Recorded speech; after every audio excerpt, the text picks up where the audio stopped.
بسم اللہ الرحمن الرحیم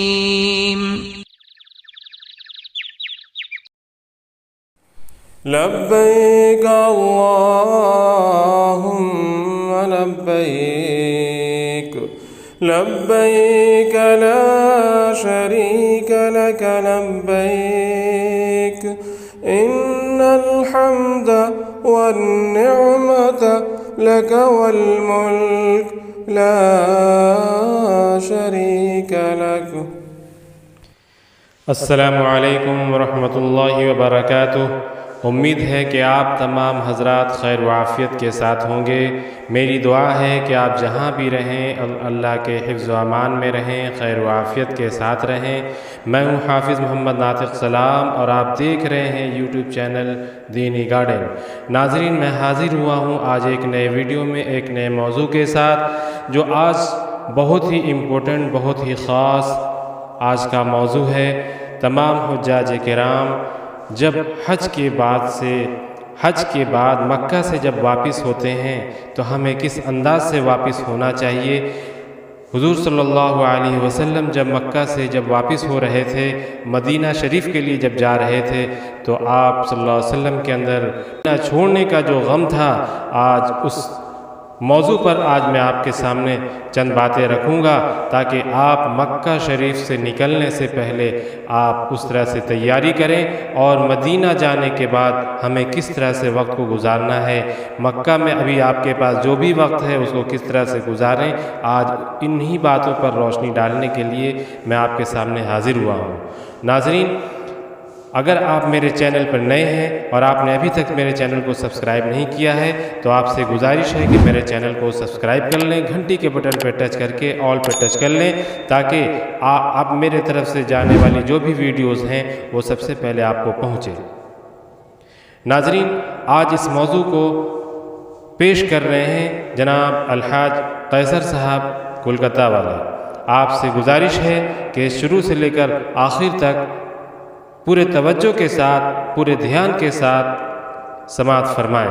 اعوذ باللہ من الشیطان الرجیم، بسم اللہ الرحمن الرحیم۔ الحمدللہ رب العالمین، والصلاة والسلام علی رسولہ الکریم، وعلی آلہ واصحابہ وازواجہ وذریاتہ واہل بیتہ واولیائہ وامتہ اجمعین، وبارک وسلم تسلیما کثیرا کثیرا، اما بعد۔ اعوذ باللہ من الشیطان الرجیم، بسم اللہ الرحمن الرحیم۔ وذکر فإن الذکریٰ تنفع المؤمنین، صدق اللہ العلی العظیم۔ حاجی صاحبان،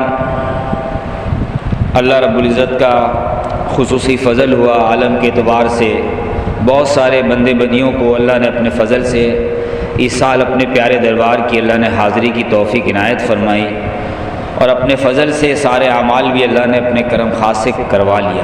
اللہ ان تمام اعمال کو بھی قبول فرمائے، اور ہم تمام کے لیے اور ہماری موجودہ سے لے کر قیامت تک آنے والی تمام اہل ویال خاندان نسلوں کے لیے، اور عمومی طور سے سارے عالم میں جتنے بھی انسان جنات ہیں، جتنے قیامت تک آئیں گے، ان تمام کو اللہ ایمان کی دولت عطا فرما کر، ایمانی اعمال کی دولت عطا فرما کر، ان تمام کے لیے بھی ان تمام نیک اعمال کی نیکیوں میں، برکتوں میں، دنیا آخرت کے اعتبار سے تمام کا حصہ اپنے فضل سے اللہ باللہ استحقاق عطا فرمائے، نصیب فرمائے۔ حاجی صاحبان، الحمدللہ بہت سارے حاجی صاحبان تو ملک کے اعتبار سے واپسی کر رہے ہیں، بہت سارے حاجی صاحبان ابھی موجود ہیں، کچھ حاجی صاحبان ایسے بھی ہیں جو انشاءاللہ مدینہ منورہ جائیں گے۔ بہرحال اللہ رب العزت کا احسان ہوا، خاص فضل ہوا، اللہ نے اپنے پیارے دربار میں پہنچایا ہے۔ وہاں پہنچنے کے بعد ہمارے جو حج کا روح ہے اس کو ہمیں ذرا دھیان دینا ہے، اس کو تقویت پہنچانی ہے اور اس کو مضبوط کرنا ہے، کیونکہ اس حج کے ذریعے آخرت میں ہمیں بڑے بڑے انعامات ملنے والے ہیں۔ پیارے آقا نے فرمایا، مفہوم خلاصہ ہے کہ وہ حاجی جو حج مبرور کیا ہوگا، اللہ اس کو یہ دولت دیں گے کہ اپنے گھرانے میں سے 400 گھرانے کی یا 400 آدمیوں کی سفارش کریں گے، اور وہ اللہ رب العزت ان کے سفارش کو قبول فرما لے گا۔ تو یہ دولت ملنے والی ہے، اللہ نے اعمال کرائے ہیں، اب اس کی حفاظت کرنی ہے۔ اور حفاظت کیسے ہوگی کہ حج کا روح کیا ہے اس کو سمجھنا ہے۔ اللہ نے ہمیں جہاں پہنچایا ہے، اصل میں وہاں پہنچا کر ایک زندگی ہمیں بتانا چاہ رہے ہیں۔ اسی لیے ہم سب غور کریں، کچھ حضرات تو اس وقت مدینہ منورہ میں پہنچے ہوئے ہیں، کچھ حضرات ابھی مکے میں ہیں، کچھ لوگ اپنے ملک کو واپسی کی طرف آ گئے ہیں۔ بہرحال ہر ایک کو یہ سمجھنا ہے کہ اللہ کے حبیب صلی اللہ علیہ وسلم نے جب مدینہ شریف سے آقا صلی اللہ علیہ وسلم ذوالحلیفہ آئے ہیں، اور آقا صلی اللہ علیہ وسلم ذوالحلیفہ سے آپ نے جو احرام باندھا ہے تو 8 سے 10 دن یا 12 دن کا یہ سفر ہے مکہ شریف آنے کے درمیان میں، یہ وقفہ دن گزرے ہیں، ایام گزرے ہیں۔ ان چند دنوں میں اللہ کے پیارے نبی جناب رسول اللہ صلی اللہ علیہ وسلم نے تینوں طرح کے حج بتائے ہیں۔ حج قران ایسے ہوگا، حج افراد ایسے ہوگا، حج بدل اس طرح سے ہوگا، جس کو ہم جو ہے حج افراد بھی کہہ لیں، یا جو ہے قران کے اعتبار سے، یا حاجیوں کے لیے تمتع کے اعتبار سے اس میں کچھ کمی بیسی ہو جائے گی تو اس کی اصلاح، اس کی جو ہے تلافی کیسے ہوگی۔ پیارے آقا صلی اللہ علیہ وسلم حج کے سفر کے لیے مدینہ شریف سے تشریف لا رہے ہیں۔ مکہ شریف آتے آتے 10 12 دن 14 دن جو بھی سفر میں ایام لگے ہیں، اللہ کے حبیب صلی اللہ علیہ وسلم نے تینوں طرح کے حج بتا دیے، اس کی کمی کوتاہیوں پر تلافی کیسے ہے اس کو بھی بتا دیا کہ حج ایسے ہوگا اور حاجی کیسا ہوگا۔ کہ اس کو بتانے کے لیے اللہ والے فرماتے ہیں کہ پیارے آقا صلی اللہ علیہ وسلم کو 22.5 سال محنت کرنی پڑی۔ چند دن میں یہ بتا دیے کہ حج ایسے ہوگا، اور 22.5 سال کا زمانہ لگا پورے قیامت تک آنے والے انسانوں کو بتانے کے لیے۔ ایک سیمپل آپ کو تیار کرنا تھا، نمونہ تیار کرنا تھا، اس کے لیے آپ کو 22.5 سال لگے کہ حاجی کیسا ہوگا، حاجی کا ایمان کیسا ہوگا، حاجی کی نماز کیسی ہوگی۔ اللہ اکبر! آج بھی ساری دنیا حیران ہے کہ 2 رکعت نفل نماز پڑھ کر صحابہ نے دعا مانگی تو مرا ہوا خچر زندہ ہو رہا ہے۔ 2 رکعت نماز پڑھ کے خاتون نے اللہ سے دعا مانگ لی تو مرا ہوا بچہ جو ہے زندہ ہو رہا ہے۔ 2-4 رکعت نفل نماز جم کے پڑھ کر مانگ لیا دعا تو گھر میں رکھی ہوئی چکی جو خود بخود چلنے لگی اور خود بخود سے آٹا نکلنے لگا، اور جہاں تک ممکن تھا رکھنے کے اعتبار سے، سہولت کے اعتبار سے رکھا گیا، لیکن اس کے بعد بھی آٹا نکل ہی رہا ہے تو گھر والے نے چکی کو روک دیا تو چکی رک گئی، آٹا نکلنا بند ہو گیا۔ یہ واقعہ جب پیارے آقا صلی اللہ علیہ وسلم کے دربار میں صحابی نے جا کر فرمایا تو آقا نے فرمایا جو حق ہے سچ ہے، مفہوم خلاصے میں اللہ والے فرماتے ہیں کہ پیارے آقا صلی اللہ علیہ وسلم نے ارشاد فرمایا کہ اگر تمہارے گھر والے اس چکی کو نہیں روکتے تو قیامت تک آٹا اس سے نکلتا رہتا۔ نفل نماز، اللہ اکبر! آج ساری دنیا سائنٹیفک دور ہے، ٹیکنالوجی کا دور ہے، ساری دنیا جمع ہو جائیں، ساری دنیا کے ٹیکنالوجی لے کے جمع ہو جائیں، اور سب مل کر محنت کر لیں، انشاءاللہ ایک مچھر زندہ نہیں ہوگا جی۔ اور ان کے صحابہ کی، صحابیات کی نفل نماز پہ مرا ہوا بچہ، مرا ہوا خچر زندہ ہو رہا ہے۔ اللہ والے عجیب بات فرماتے ہیں کہ ان کے نفل کی کیفیت یہ ہے تو ان کے فرض کی کیفیت کیا ہوگی، فرض نمازوں کی۔ اس لیے اشعار میں لوگ کہتے ہیں اللہ والے کہ ان کے نفل کا عالم یہ ہے تو ان کے نفل کا عالم یہ ہے تو ان کے فرض کا عالم کیا ہوگا، اور آب زمزم کا عالم یہ ہے تو آب کوثر کا عالم کیا ہوگا جی۔ تو جہاں ہم سب پہنچے ہیں وہاں ایک زندگی گزاری گئی ہے اللہ کے دین کو بنیاد بنا کر، اللہ کے دین کی محنت کو بنیاد بنا کر۔ وہ زمانہ ہمیں وہاں لینا ہے، اس زمانے کے واقعات کو ہمیں لینی ہے، وہاں کے جو واقعات، قربانیاں جو ہیں ان کے اثرات کو ہمیں اپنی زندگی میں ہمیشہ کے لیے دائمی طور سے اور اپنی نسلوں کے لیے، قیامت تک آنے والی نسلوں کے لیے اللہ سے مانگ لینا ہے۔ اصل اس لیے گئے ہیں، حج تو ایک بہانہ ہے، اصل میں ہمیں اللہ سے کچھ طے کرانا ہے جی۔ حج تو ایک بہانہ ہے، اصل میں اس امت کو اس کا مقصد حیات بتانا ہے۔ اس لیے خوب چوکنا رہیں، ایسا نہ ہو کہ شیطان ہم کو غافل کر دے۔ شیطان تو ہمارا جو ہے وہ کھلا ہوا دشمن ہے، اور اس کا ایک خوب خاص دوست ہے جو ہمارا نفس ہے۔ یہ 2 دشمن بہت زبردست ہے، کھلا دشمن شیطان ابلیس، اور چھپا دشمن ہمارا نفس۔ نفس ہمیں آرام میں لگا دے گا، اور اللہ والے فرماتے ہیں نفس تو ایسا ہے کبھی کبھی خیر کے کاموں میں، بڑے کام سے چھوٹے کام میں لگا دے گا، مطمئن کر دے گا۔ ہمیں طواف میں لگا دے گا، ذکر تلاوت میں لگا دے گا، اور ہم اسی کو سب کچھ سمجھ لیں گے، حالانکہ یہ تو ایک بہانہ ہے۔ اصل میں اس امت کو اس کا مقصد حیات بتانا ہے۔ ہم جہاں مکے میں آئے ہیں، یہ بیت اللہ شریف جو پیارے آقا صلی اللہ علیہ وسلم کے زمانے مبارک میں تھا، اب اس زمانے میں چلے جائیں، غور کریں کہ آقا صلی اللہ علیہ وسلم نے نبوت کا اعلان کیا ہے، اور نبوت کے اعلان کے بعد آپ کو جو حالات آئے ہیں مکے والوں کے درمیان سے، جبکہ دعوت ایمان کی دینے سے پہلے آپ مسلم سب کے دل و دماغ میں یہ بسے ہوئے ہیں کہ آپ صادق ہیں، امین ہیں، خیرخواہ ہیں، بھلا ہیں، آپ سے بہتر انسان کوئی ہو نہیں سکتا، یہ سب کے دل نے اقرار کر رکھا ہے۔ لیکن جیسے آپ نے اپنی نبوت کا اعلان کیا اور ہمیشہ کی آخرت والی زندگی انسانوں کی اللہ نے بنانے کے لیے جو شرط لگایا ہے، فیصلہ کیا ہے، وہ ایمان کی دولت ہے، اور ایمان کے بعد اللہ نے جو پیارا دین دیا ہے اس کی اطاعت کرنے کی یہ دولت ہے۔ جب اس کے لے کر اللہ کے حبیب جو کھڑے ہوئے تو پہلا موقع ہے، ابھی تو شریعت کے احکامات نہیں آئے ہیں، آپ ایمان کی دعوت دے رہے ہیں۔ اب وہ شخص جو سب کے دل میں دماغ میں یہ بسا ہوا ہے کہ اس سے بڑا امین کوئی ہو نہیں سکتا، صادق کوئی ہو نہیں سکتا، خیرخواہ بھلائی کرنے والا کوئی ہو نہیں سکتا، ایسی شخصیت ہے، لیکن آقا صلی اللہ علیہ وسلم نے جب نبوت کا اعلان کیا ہے اور کلمے کی دعوت دینی شروع کی تو آپ ستائے جانے لگے۔ یہی مکہ ہے جہاں ہم لوگ طواف کر رہے ہیں کعبہ شریف کا حرم میں اور نمازیں پڑھ رہے ہیں۔ آپ غور کریں، وہ زمانہ غور کریں، پیارے آقا سجدے میں ہیں، پیارے آقا سجدے میں آپ کو نظر آئے گا، آپ اللہ سے مانگیے، اے اللہ وہ دولت دیجئے، ہمیں اپنے پیارے نبی صلی اللہ علیہ وسلم کے زمانے میں پہنچا دیے، ہم دیکھیں میرے پیارے نبی کا یہ زمانہ ہے۔ پیارے آقا کعبہ کے سامنے ہیں، نماز کے حال میں ہیں، سجدے میں ہیں، اور آپ کے بدن پہ اونٹ کی اوجھڑی لا کے ڈال دی گئی ہے۔ جی آپ اسی مکے میں جہاں ہم لوگ ہیں، یہ بازار کی رونق سے آپ متاثر مت ہو جائیے، یہ ہمیں دھوکے میں نہ ڈال دے۔ ہم آقا کے زمانے میں چلے جائیں، آقا کا زمانہ ہے، آپ غور کریں، دیکھیں بازار میں پیارے نبی صلی اللہ علیہ وسلم تشریف فرما ہے، آپ لوگوں کو متوجہ کر رہے ہیں، دعوت دے رہے ہیں، کوئی دھول پھینک رہا ہے، کوئی گرد غبار پھینک رہا ہے، کوئی دھکا دے رہا ہے، کوئی کچھ بول دے رہا ہے جس سے آپ کے دل کو ٹھیس پہنچ رہی ہے، لیکن پھر بھی آپ دعوت دے رہے ہیں۔ جی ہاں، گھر جب لوٹ کے آ رہے ہیں، صبح نکلے تھے صحیح سالم، اور جب گھر لوٹ کر آ رہے ہیں تو ایسے گرد غبار سے جو ہے آپ جو ہے اس طرح سے چہرہ اور بدن آپ کا ہے کہ بیٹی زینب رضی اللہ عنہ بڑی بیٹیوں میں سے بڑی بیٹی ہیں، اور ابو کا یہ حال دیکھ کر فوراً جو ہے برتن میں پانی لے کر آئی ہیں اور دوپٹہ بھگا کر پیارے آقا صلی اللہ علیہ وسلم کے چہرے مبارک کو پوچھ رہی ہیں بیٹی زینب، اور رو بھی رہی ہیں اور کہہ رہی ہیں، مفہوم خلاصہ ہے، اے اللہ لوگوں نے میرے ابو کا کیا حال کر دیا ہے۔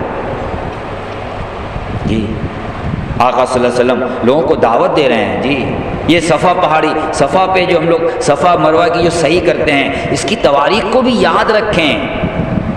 ایک تو حاجر علیہ السلام کی تواریخ میں سے یہ بات ملتی ہے کہ بھائی آپ جو ہے صفا سے مروہ، مروہ سے صفا، بیچ میں ملین ایکسیڈنٹ میں آپ تھوڑا جو ہے تیز قدم سے چلی تھیں۔ جی یہ یاد ہے، لیکن ہمیں یہ بھی یاد کرنا ہے، یہی صفا پہاڑی ہے، پیارے آقا صلی اللہ علیہ وسلم کھڑے ہو کر کے، اور یہ پہلا موقع ہے کہ آپ صفا پہاڑی پہ کھڑے ہو کر مکے والوں کو متوجہ کر رہے ہیں، اور اونچی جگہ میں کھڑے ہو کر متوجہ کی آواز لگا کر سارے لوگ آ گئے ہیں جو آنے والے تھے کم و بیش، اور آقا صلی اللہ علیہ وسلم نے ان سے پہلے اعتماد لیا ہے کہ میں تم سے جو بات کہوں گا، مختصر میں کہہ رہا ہوں مفہوم میں، کیا اس کو تم مانو گے؟ ساروں نے کہا کہ آپ امین ہیں، آپ صادق ہیں، آپ غلط کہہ نہیں سکتے، ہم مانیں گے۔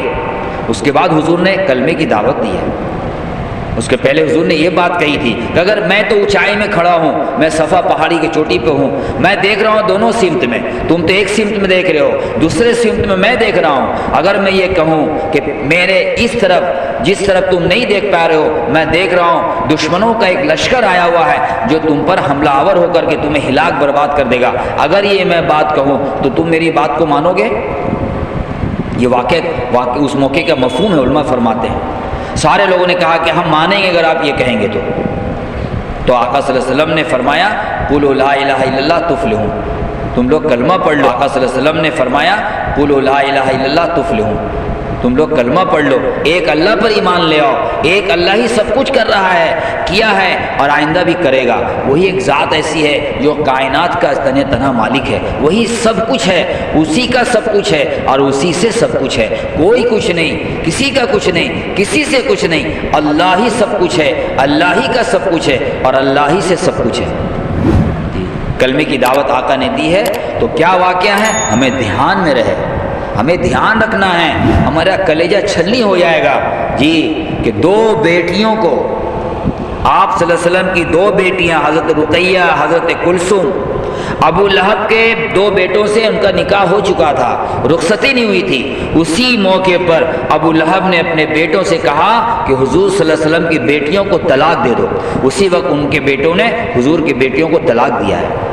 سوچیں کیسی غم کی گھڑی ہے، اللہ کے حبیب کلمے کی دعوت، ایمان کی دعوت دے کر چاہ رہے ہیں پوری انسانیت جنت میں جانے والی بن جائے، ہمیشہ کی راحت والی زندگی پالے، ہمیشہ کی جہنم سے نجات پالے، اللہ کے حبیب کا یہ غم ہے، اور بدلے میں امت یہ دے رہی ہے کہ باپ کے عمل سے دو دو بیٹیوں کو طلاق پڑی ہے۔ کیسا کوہرام مچا ہوگا، کیسے دل پہ جو ہے درد ہوا ہوگا، کیسا دل پھٹا ہوگا، کیسے گھر میں جو ہے دکھ کا ماحول، اداسی کا ماحول بنا ہوگا۔ دو دو بیٹیوں کا جو نکاح ٹوٹ جائے، سوچے کیسا ہوگا، اللہ اکبر کبیرہ۔ ایسی غم کی گھڑی اللہ کے حبیب صلی اللہ علیہ وسلم اسی مکہ میں گزارے ہیں جی۔ کبھی اس غم کو سوچیں گے تو ہمارا دل بھی غمگین ہوگا، جو غم نبی کا ہے وہی غم امتی کا ہے، یہ سمجھ کے چلے۔ اللہ کے حبیب مقتدا ہیں، ہم سب مقتدی ہیں، جو غم نبی کا وہی غم امتی کا، جو مقصد نبی کی وہی مقصد امتی کی جی۔ اللہ کے حبیب صلی اللہ علیہ وسلم دعوت دے رہے ہیں، گلیوں میں، بازاروں میں، حرم کے اندر جا جا کر لوگ تان تشنی کر رہے ہیں، دھول گرد غبار پھینک رہے ہیں۔ ایک موقع سے پیارے آقا صلی اللہ علیہ وسلم گھر میں تشریف لائے ہیں، بہت ہی زیادہ اداس ہیں، آپ کو دیکھ کر حضرت خدیجہ رضی اللہ تعالیٰ تو ایسی خاتون گزری ہیں الحمدللہ، اللہ رب العزت نے وہ مقام دیا۔ اللہ کے حبیب صلی اللہ علیہ وسلم کو بہت ڈھارس دی، بہت آپ نے نصرت کی، اللہ کے فضل کے ذریعے سے اللہ نے یہ موقع آپ کو دیا، یہ اللہ رب العزت نے وہ مقام آپ کو عطا فرمایا حضرت خدیجہ الکبریٰ رضی اللہ تعالیٰ عنہ کو، کہ اللہ کے حبیب صلی اللہ علیہ وسلم کی دین کی خدمات میں جو آپ کا حصہ ہے وہ قیامت تک پوری امت مسلمہ پر احسان ہے آپ کا۔ حضرت خدیجہ الکبریٰ رضی اللہ تعالیٰ کا مال دولت اللہ نے جو دیا تھا اللہ کے حبیب کے حوالے کرتی چلی گئیں، اور آقا صلی اللہ علیہ وسلم جہاں ضرورت مند کے اعتبار سے، جہاں ضرورت کے حساب سے اللہ کے مخلوق پر آپ اور جو ہے بندوں پر آپ خرچ کرتے چلے گئے۔ کبھی آپ نے حضرت خدیجہ رضی اللہ تعالیٰ نے کبھی دین کے تقاضے کی بنیاد پر کبھی نہ نہیں کیا، ایسی خاتون، اللہ اکبر۔ ہاں، اسی لیے اللہ کی طرف سے انعام خاص بھی ان کو ملا ہے۔ بہت سارے انعاموں میں سے ایک انعام تو یہ بھی اللہ نے حضرت خدیجہ الکبریٰ رضی اللہ تعالیٰ عنہ کو عطا فرمایا کہ انبیاء اکرام کے بعد دنیا میں دو شخصیت ایسی ہیں نبیوں کے علاوہ جن پر سلام بھیجا اللہ نے، ان میں سے ایک تو ابوبکر صدیق رضی اللہ تعالیٰ عنہ ہیں، اور ایک حضرت خدیجہ الکبریٰ رضی اللہ تعالیٰ عنہ ہیں۔ ایسی خاتون ہیں۔ جب آپ تشریف لائیں گھر میں، آپ زیادہ اداس ہیں جی، آقا صلی اللہ علیہ وسلم دعوت دینے جاتے تھے، نڈھال ہو کر آتی تھے، لیکن بہت زیادہ آج اداس ہیں۔ تو آپ نے پوچھا حضرت خدیجہ الکبریٰ رضی اللہ تعالیٰ نے کہ حضور کیا بات پیش آ گئی؟ تو پیارے آقا کی آنکھوں میں آنسو ہیں، اور آقا فرما رہے ہیں، مفہوم خلاصہ ہیں کہ اے خدیجہ، میں آج لوگوں کو بازار میں دعوت دے رہا تھا اور لوگ ہمیں بہت کچھ بول رہے تھے، تان تشریح کر رہے تھے، دھول گرد غبار پھینک رہے تھے، اور ان میں سے ایک نے ہمیں اس طرح بڑھ کے دھکا دیا کہ میں زمین پہ گر پڑا، زر بازار میں زمین پہ گر پڑا۔ اور خدیجہ، میں ان کے دھکا دینے سے میں جو زمین پہ گر پڑا، میں اس کے لیے نہیں رو رہا ہوں، میں تو یہ سوچ کر رو رہا ہوں کہ اے خدیجہ، اگر یہ ایمان نہیں لائیں، اب بغیر ایمان کی دنیا سے چلے گئے تو یہ میری امت ہے، امت کے افراد ہیں، اگر بغیر ایمان کی دنیا سے چلے گئے تو روز محشر میں جب اللہ کی طرف سے، اللہ کے حکم سے فرشتے ان کو جہنم میں ڈالنے کے لیے دھکا دیں گے تو میں کیسے برداشت کر سکوں گا؟ جی، اللہ کے حبیب صلی اللہ علیہ وسلم کی قربانیوں کو یاد کرنی ہے جی۔ یہ ہم مکے میں جو گئے ہیں، یہ اونچے اونچے عمارت کو دیکھ کر آپ متاثر مت ہو جائیے گا، یہ بازار کی رونقیں جو سامان کی ہیں، ہم سامان نہیں، غیر سجاتا ہے اپنے گھروں کو سامان سے، اور پیارے نبی صلی اللہ علیہ وسلم کا پیارا امتی تو اپنے گھر کو سجاتا ایمانی اعمال سے جی۔ ہمیں اللہ جو محبوب بنائے گا وہ تو ایمانی اعمال کے ذریعے سے بنائے گا، سامان تو باطل نے پھیلایا ہے جی۔ جتنی آسانیاں آتی گئیں، جتنے بازار بڑھتے گئے اتنے خطرات بڑھتے گئے جی۔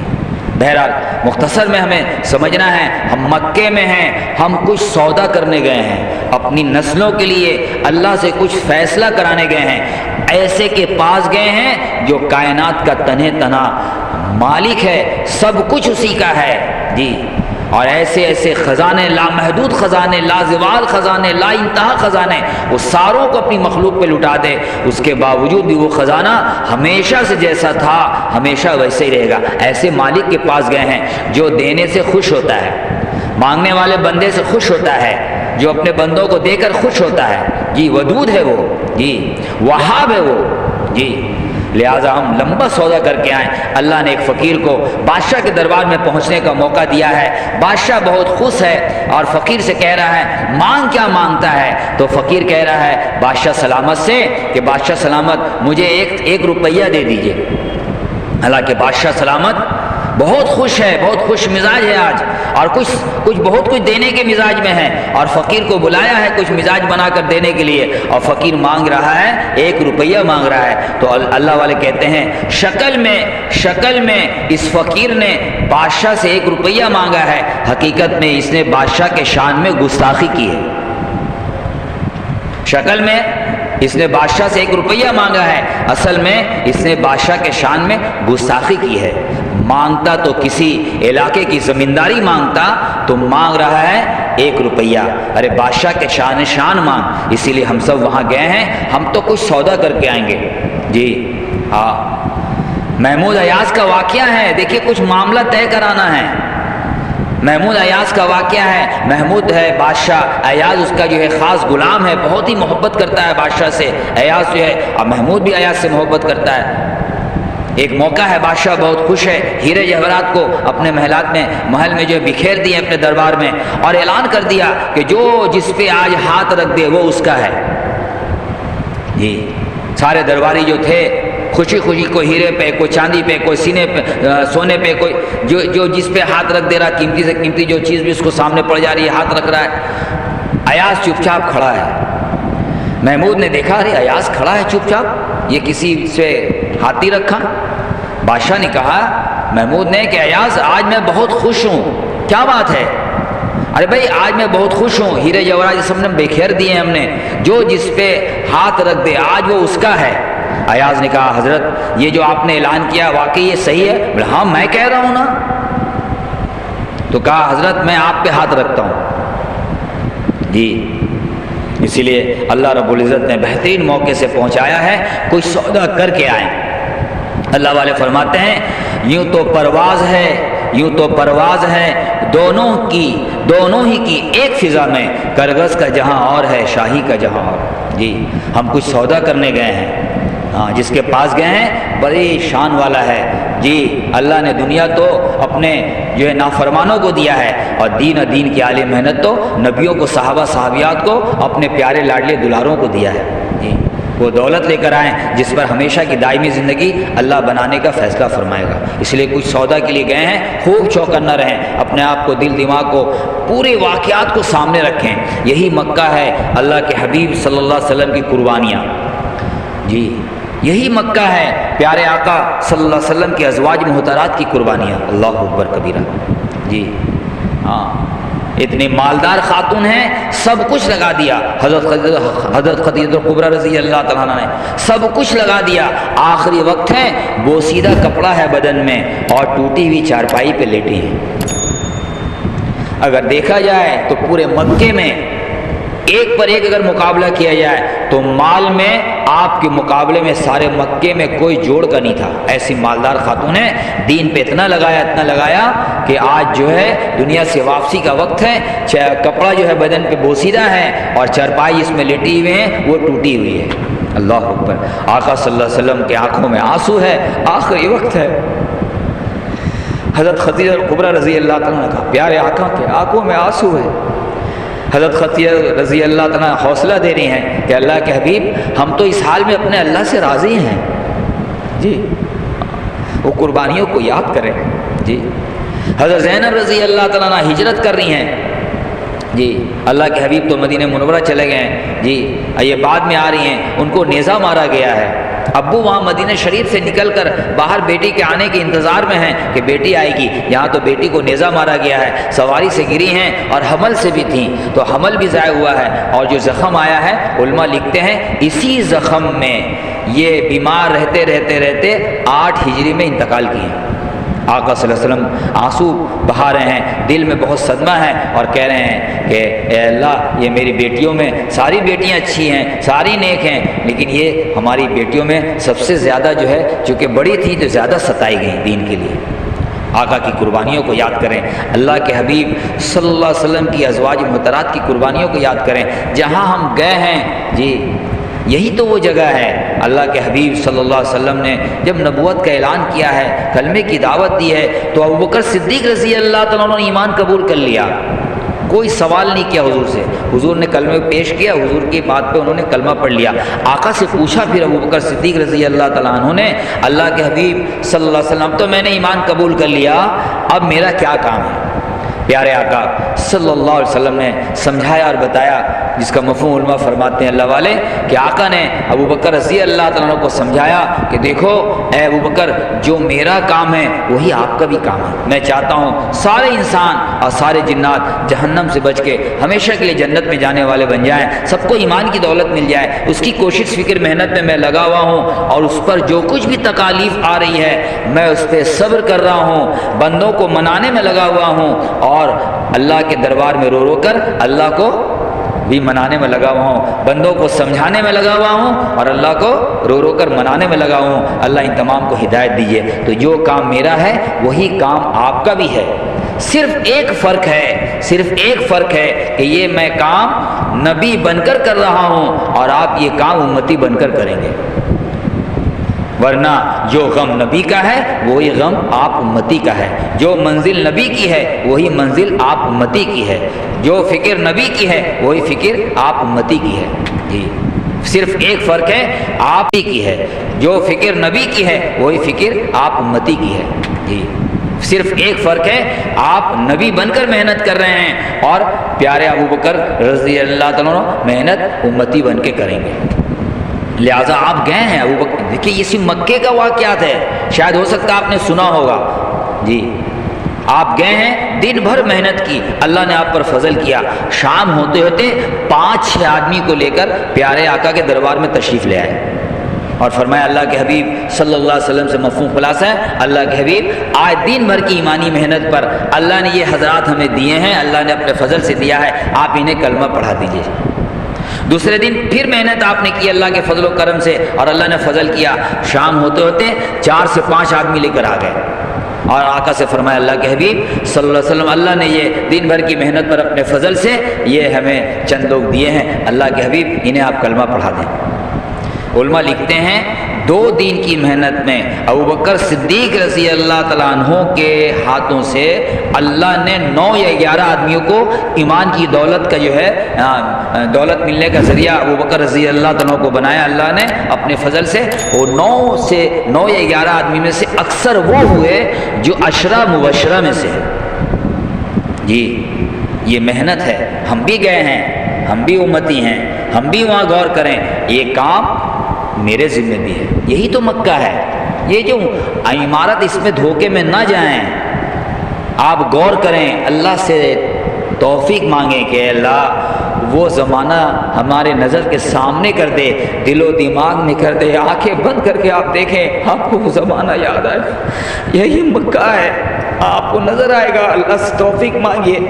اسی مکے میں آپ دیکھیں گے کہ حضرت بلال رضی اللہ عنہ کو کوڑے لگائے جا رہے ہیں، رات بھر کوڑے لگانے والے کوڑے لگاتے لگاتے تھک جا رہے ہیں. حضرت بلال رضی اللہ عنہ احد احد کہتے کہتے نہیں تھک رہے، کلمے کی بات کو بولتے نہیں تھک رہے.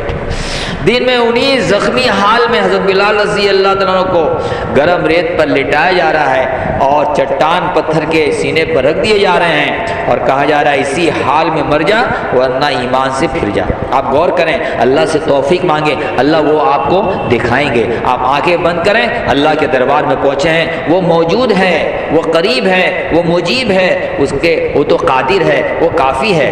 لہٰذا وہ آپ کی نصرت ضرور کرے گا۔ آپ متوجہ ہو کر اللہ کی طرف کہیں باری تعالیٰ وہ زمانہ ہمیں دکھائیے جب آپ نے یہاں پہنچایا ہے، تو یہاں کے واقعات بھی ہمیں دکھائیں۔ آپ کو نظر آئے گا حضرت خباب رضی اللہ تعالیٰ عنہ کو آگ کے انگاروں پہ ڈالا گیا ہے، اور وہ آگ کے انگارے ان کے خون اور چربی سے بوجھ رہے ہیں، آپ کو دکھے گا۔ اللہ سے توفیق مانگیے۔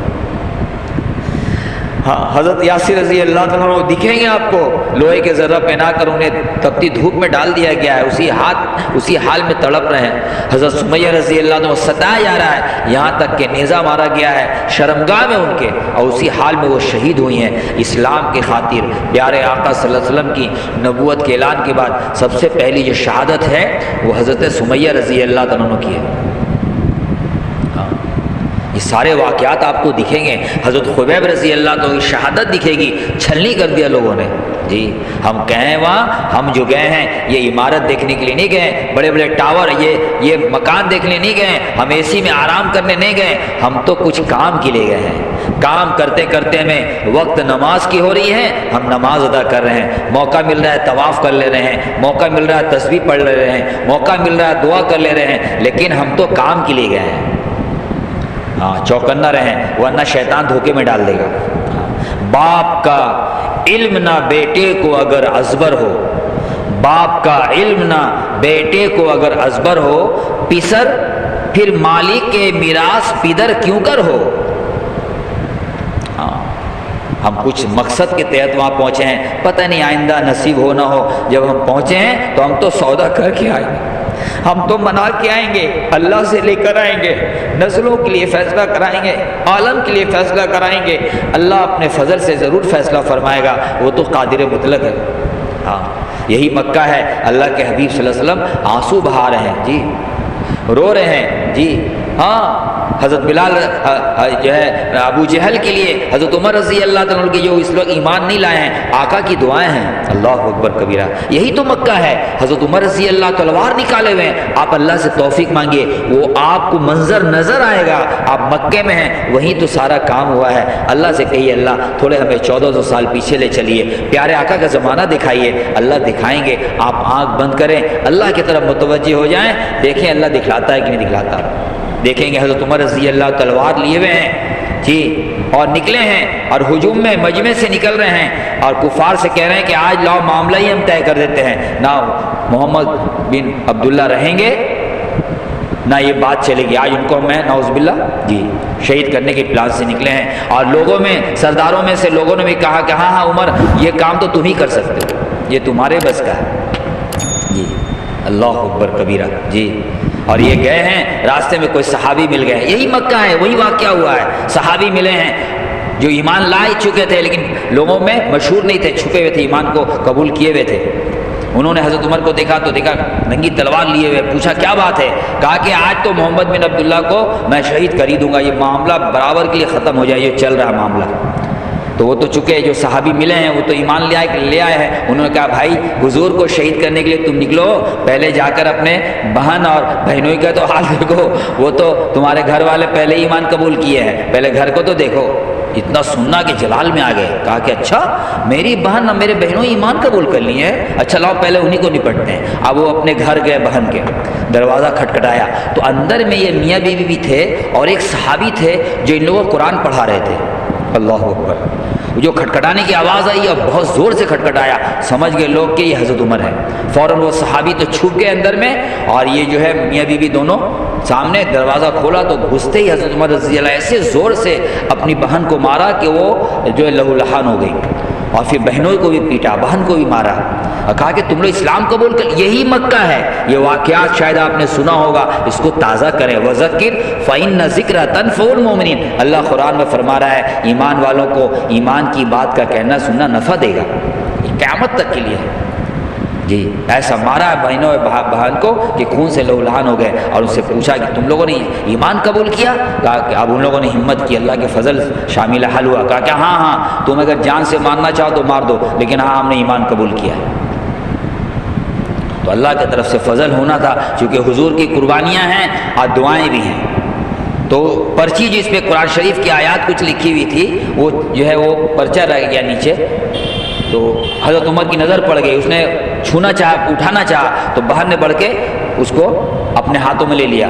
تو جب مانگا انہوں نے کہا کہ نہیں، میں تمہیں نہیں دوں گی، چونکہ تم ناپاک ہو اور یہ اللہ کا کلام ہے، پاک ہے، میں اس کو تمہیں نہیں دے سکتی ہوں۔ اتنا سننا کہ اللہ کی طرف سے بس فضل تھا، اللہ کے حبیب کی قربانیوں کے بعد جو دعائیں تھیں جی اس کا اثر تھا کہ فوراً کے دل میں بات آئی کہ بیٹے کیسے دو گی؟ تو کہا پہلے آپ غسل کرو، پاک ہو جاؤ تو ہم دیں گے۔ تو جو غسل کیا انہوں نے، حضرت عمر رضی اللہ غسل کیے، تو حضرت ان کی بہن جو ہے انہوں نے دیا ان کو۔ اب انہوں نے جو پڑھا تو اللہ کی آیات کو پڑھا تو اللہ کو مقصود تھا ہدایت دینا، بس دل جو ہے ان کا اللہ کی طرف مائل ہو گیا۔ فوراً فرمایا کہ اس وقت حضور کہاں ملیں گے، مجھے حضور کے پاس۔ اب بات کے اندر نرمی دیکھ رہے ہیں گھر والے۔ فوراً وہ جو صحابی قرآن پڑھا رہے تھے وہ اندر سے جہاں چھپ گئے تھے وہ نکلے اور کہا کہ عمر تمہیں خوشخبری ہو، تمہیں خوشخبری ہو کہ اللہ کے حبیب صلی اللہ علیہ وسلم نے دعائیں مانگی ہیں پنجشنبہ کو رات میں۔ حضور تو مانگتے ہی تھے کہ اللہ دونوں عمر کو دے دے، ورنہ کم سے کم دونوں میں سے ایک عمر کو تو ضرور دے دے۔ ابو جہل کا بھی نام عمر تھا، عمر ابن حشام کہتے ہیں، اور ان کو کہتے ہیں عمر ابن خطاب، دونوں کا نام عمر۔ اے اللہ دونوں عمر کو دے دے ورنہ ایک کو تو دے ہی دے۔ لگتا ہے کہ وہ دعا حضور کی، اے عمر تمہارے حق میں اللہ نے قبول کر لیا جی۔ آپ کو نظر آئے گا حضرت عمر رضی اللہ تشریف لے گئے جہاں حضور آرام فرما رہے تھے، جہاں ساتھیوں کے درمیان میں تھے، صحابہ جو بیچارے کم تعداد میں تھے اس وقت چھپ کے بیچارے جو ہے دار ارقم میں، اللہ کے حبیب کو خبر دی گئی کہ عمر آ رہا ہے، اب بڑے جو ہے اس میں ہے، تو اللہ کے حبیب نے فرمایا کوئی بات نہیں، آنے دو، جو آئے تو اللہ کے فضل سے اللہ نے ان کو ایمان کی دولت دی۔ تو یہ مکہ ہے، آپ دیکھیں، آپ پہنچے ہیں وہاں پہ، یہ ساری چیزوں کو اللہ سے توفیق مانگے۔ لہٰذا جانے سے پہلے اب جو ہم لوگ نفل ایک جو ہے واجب الطواف جو ہم ایک طواف کریں گے تو نارمل ڈریس میں کریں گے، سلے لباس میں ہی طواف ہوتا ہے جیسے عام طواف، اس طرح سے جو ہے یہ واجب الطواف بھی ہے، 7 چکر 2 رکعت نماز، اور اس کے بعد اللہ سے دعا مانگنی ہے۔ اللہ سے دعا میں یہ بھی بات ساری چیزوں کو سامنے رکھتے ہوئے اللہ سے مانگ لینا ہے دین اور دین کی خدمت کو اپنی نسلوں کے لیے، اور اللہ سے ایک دعا خاص یہ بھی کر لینی ہے کہ اللہ یہ میرا طواف کا کرنا میرے زندگی کا آخری نہ ہو، میرے اس سفر کا آخری ہو، لیکن میری زندگی کا آخری نہ ہو، آئندہ بھی میں آتا رہوں اور ہماری قیامت تک آنے والی موجودہ سے لے کر قیامت تک آنے والی نسلیں بھی آتی رہیں۔ اللہ سے اس طرح سے دعا مانگ کر ہمیں اللہ سے وہاں سے آنا ہے جی۔ لہٰذا جو ہے بہت سارے حاجی صاحبان تو تشریف لے گئے ہیں اور بہت سارے پہنچنے والے ہیں مدینہ شریف انشاءاللہ۔ ہم یہاں سے کچھ تیاری کر کے جانا چاہ رہے ہیں، مدینہ شریف جانے سے پہلے بہت استغفار کر کے جانا ہے، اللہ کے دربار میں خوب رو دھو کر جانا ہے۔ اے اللہ آپ کے حبیب صلی اللہ علیہ وسلم جب مکہ چھوڑ رہے تھے، اللہ کے حبیب پلٹ پلٹ کر کعبہ کو دیکھ رہے تھے اور رو رہے تھے، آنسو آپ کے گال مبارک چہرے مبارک میں برس رہے تھے۔ پیارے آقا فرما رہے تھے اے کعبہ، اے مکہ، اے کعبہ، مجھے تجھے چھوڑنے کو دل نہیں چاہتا، لیکن میں کیا کروں، میری قوم مجھے رہنے نہیں دے رہی ہے۔ آقا صلی اللہ علیہ وسلم اس طرح آنسو بہاتے ہوئے مکہ کو چھوڑ کر تشریف لے گئے۔ اپنی آبائی جو جگہ ہے جس سے خاص محبت ہوتی ہے، انسان کو فطری طور پہ اپنی آبائی جگہ سے فطری طور سے محبت ہوتی ہے، اللہ کے حبیب دین کی محنت کے لیے آج اپنی آبائی جگہ کو چھوڑ کر جا رہے ہیں، پلٹ پلٹ کر مکہ کو کعبہ کو دیکھ رہے ہیں، رو رہے ہیں، آنسو بہاتے ہوئے کہہ رہے ہیں کعبہ اے مکہ تجھے چھوڑنے کو میرا دل نہیں چاہتا، لیکن میں کیا کروں، میری قوم مجھے رہنے نہیں دے رہی۔ اللہ کے حبیب آنسو بہاتے ہوئے جا رہے ہیں۔